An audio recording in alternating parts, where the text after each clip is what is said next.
imagino que han escuchado hablar o han visto los titulares que hablan de una guerra comercial y cómo esta afectaría a Chile. La verdad es que, pues, claro, la sola frase a uno como que le eriza los pelos, sobre todo porque Chile, en el contexto internacional, depende mucho de otros países. Eso es lo que queremos conversar. ¿De qué se trata esta guerra comercial? ¿Cuándo partió? ¿Dónde?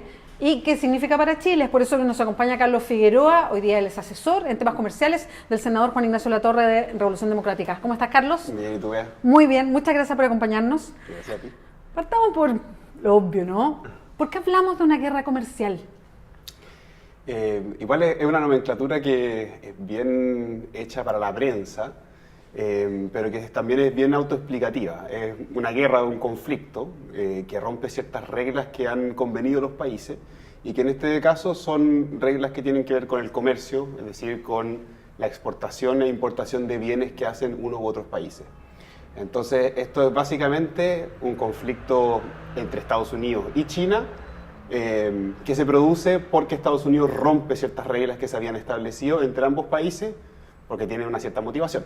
Y por eso se habla de una guerra comercial, porque comenzó un dime y direte y medidas prácticas y concretas que empezaron a afectar a las dos economías.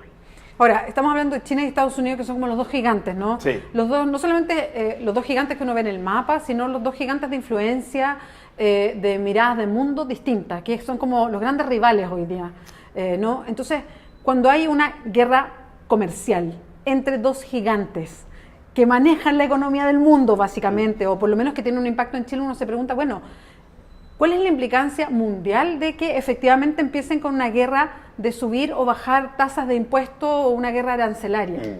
Sí, quizás antes de llegar a los efectos de esa guerra, sería bueno introducir dónde nace esa guerra, por qué nace. Dale, o explicar efectivamente qué se trata. Explicar de qué se trata. Y el origen de esta guerra es que Estados Unidos ve en China una amenaza a su hegemonía económica, política y militar en el globo. Claro, aquí no hay que perderse que esto no es solamente comercial. No es solamente comercial, tiene que ver con que el poder que hoy día tiene Estados Unidos para financiar la OTAN, por ejemplo, proviene de ser un país que tiene mucho poder militar, pero al mismo tiempo que tiene mucha riqueza para poder aportar, tanto en términos militares como en términos de ayuda monetaria. O sea, tiene que ver con muchas cosas el poderío de Estados Unidos. Y en este caso específico, lo que ve Estados Unidos es que hay un país que tiene 1.400 millones de habitantes, que probablemente van a crecer en los próximos, hasta el año 2030, que tiene por lo tanto un poder comprador muy grande y que tiene una posición estratégica en el mundo por el hecho de estar creciendo también militarmente y culturalmente. Entonces es un país que se está expandiendo, que está teniendo filiales internacionales en todas partes del mundo y que tiene una estrategia muy clara: ser de aquí al 2025 un país pionero en tecnología, robótica y electrónica, digamos. O sea, todo lo que viene. Básicamente todo lo que hace que hoy día un país pueda ser rico. Entonces, China lo que hizo, tiene un plan, y este plan se trata de que en 2025 encontrar o equiparar a Estados Unidos. Entonces, Estados Unidos dice, bueno, yo soy un país que, en la mentalidad de Trump, soy un país que durante décadas hemos ayudado a todo el mundo, de vuelta no nos dan nada, y por lo tanto yo voy a cambiar estas reglas de la cooperación internacional y voy a tratar de fortalecer y make America great again. Es como hacer América de nuevo el país grande y único, digamos así.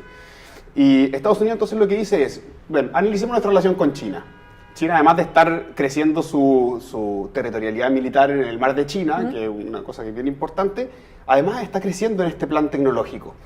Y además tiene un promedio de crecimiento 4 veces más grande que el mío, tiene una población 5 veces más grande que la mía, o sea, un mercado interno perfecto, y además tiene reglas que a mí me perjudican. O sea, por ejemplo, los chinos le compran a Estados Unidos 5 veces más, o sea, perdón, 5 veces menos que lo que Estados Unidos les compra a China. Entonces, Estados Unidos dice, a ver, yo a China le exporto muchas cosas, o sea, perdón, le exporto pocas cosas. Le exporto automóviles, le exporto algunas materias primas, y en cambio, a Estados Unidos, los chinos le venden mucho. Entonces, sí, Estados Unidos le compra mucho a China. Entonces dice, ¿por qué nosotros somos grandes compradores y ellos no nos compran a nosotros? Y tenemos una diferencia de 4 veces. Entonces Estados Unidos dijo, vamos a cambiar esto, que está establecido en estas reglas internacionales, y lo que vamos a hacer es preguntarle a los chinos si están dispuestos a comprarnos más. Y nosotros queremos que nos compren 200 billones de dólares más. Y los chinos le dijeron, imposible, nosotros no podemos comprar eso y tampoco estamos dispuestos. Entonces Estados Unidos le dijo, bueno, te voy a castigar. Y el inicio de esta guerra es con Estados Unidos poniéndole un arancel a los productos chinos de manera tal que los chinos puedan vender menos en Estados Unidos.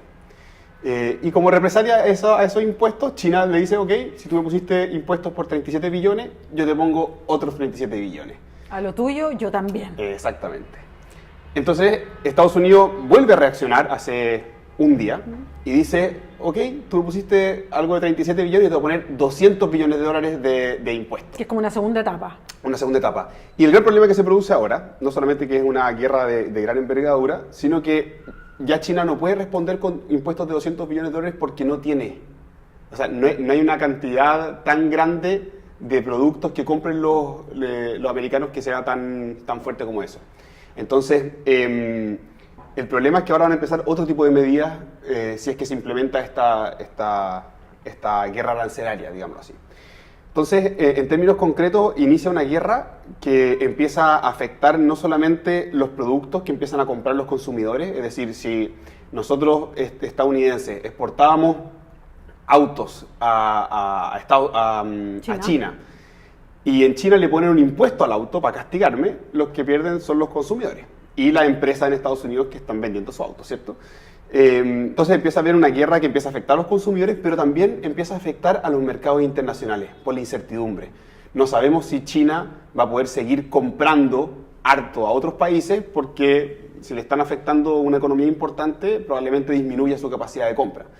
Y eso nos importa a nosotros porque nos compra China para allá cobre. Vamos. Exactamente. Entonces, las repercusiones comerciales en el mundo entero tienen que ver con que esto afecta directamente el crecimiento de China y el crecimiento de Estados Unidos. Y en el caso de Chile... Es que eso te iba a preguntar, porque ya, tenemos claro cómo surge, tenemos claro lo que significa, tenemos claro que cuando hablamos de dos gigantes, esto no es inocuo para el mundo, porque son demasiado grandes, y en ese sentido me imagino que hay países que se afectan más que otros. Sí. Entonces, y por ahí va mi línea, vamos a entrar a Chile. ¿Nosotros somos de los que nos afectamos harto cuando pasan estas cosas afuera? Sí, porque ¿qué es lo que pasa? Chile es un país que es altamente dependiente de ciertos productos, ¿ya? O sea, nosotros exportamos un 50% de nuestra canasta en cobre, digámoslo así, en metales y en minerales. Y nuestros principales compradores son Estados Unidos y China, que cuando disminuyen sus economías, cuando empiezan a haber conflictos en sus economías, tienen menos capacidad de comprarle a países estos bienes que a veces son prescindibles. Y eso nos afecta, porque si nos dejan de comprar cobre, que es nuestro principal en medio de riqueza nacional, Chile no tiene a quién vendérselo, en esas proporciones al menos, y eso hace que baje. Y además hay otro factor, que es que esta incertidumbre económica provoca una baja en el precio del cobre a nivel internacional. Solo la incertidumbre de que el mercado podría bajar, que se podría comprar menos, hace que caiga el precio. Exactamente.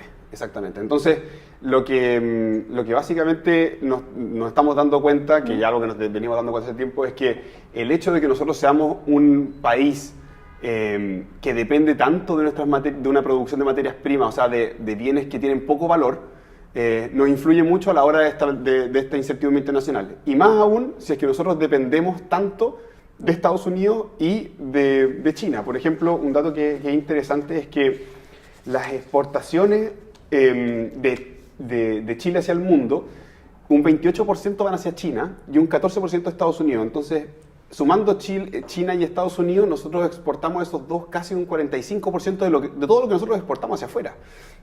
Si esos dos nos dejan de comprar, Chile se va a la B, digámoslo así. Entonces, uno de los grandes problemas que nosotros tenemos es que exportamos mucha materia prima y compramos todo el resto que no es materia prima, que son desde los medicamentos, todo lo que es químico, todo lo que es maquinaria, todo lo que es tecnología, servicios, etc. Entonces, somos un país altamente dependiente de productos que son de mucho valor, y somos también muy dependientes de exportar y que nos compren materias primas. ¿Qué es lo que yo veo aquí? Además de un riesgo para Chile, una oportunidad de darse cuenta que no podemos seguir siendo un país monoexportador, y al mismo tiempo que afecta mucho que nosotros seamos un país tan abierto al mundo. Bueno, ahí se abren un montón de otras preguntas que tienen que ver con, bueno, todos estos cambios más profundos que se han propuesto y también esta apertura que tenemos hacia afuera, mirando permanentemente los tratados de libre comercio. Tú estuviste muy metido en contra del TPP, de ese, el del Tratado Transpacífico. Y lo último que te quiero preguntar, Carlos, tiene que ver, yo sé que no tenemos una bola de cristal como para proyectar esto, pero analistas en distintas partes del mundo hacen distintas proyecciones. Muchos de ellos dicen, bueno, esto va a llegar hasta un momento de mostrarse a todos los dientes y la barrera es en el área, pero en el fondo era más bien para tomar posiciones estratégicas. Esto va a ir descendiendo, no va a ir aumentando. ¿Se puede hacer algún tipo de lectura de lo que puede pasar en los próximos 6 meses?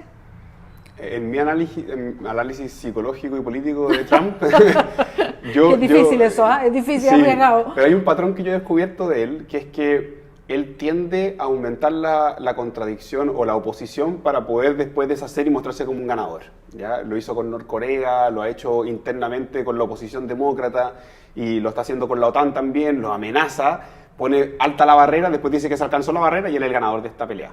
Siendo que nadie sabe si la OTAN en verdad va a cumplir eso, nadie sabe si Norcorea se va a desnuclearizar y nadie sabe si es que en verdad los demócratas están dispuestos a firmar una política inmigratoria.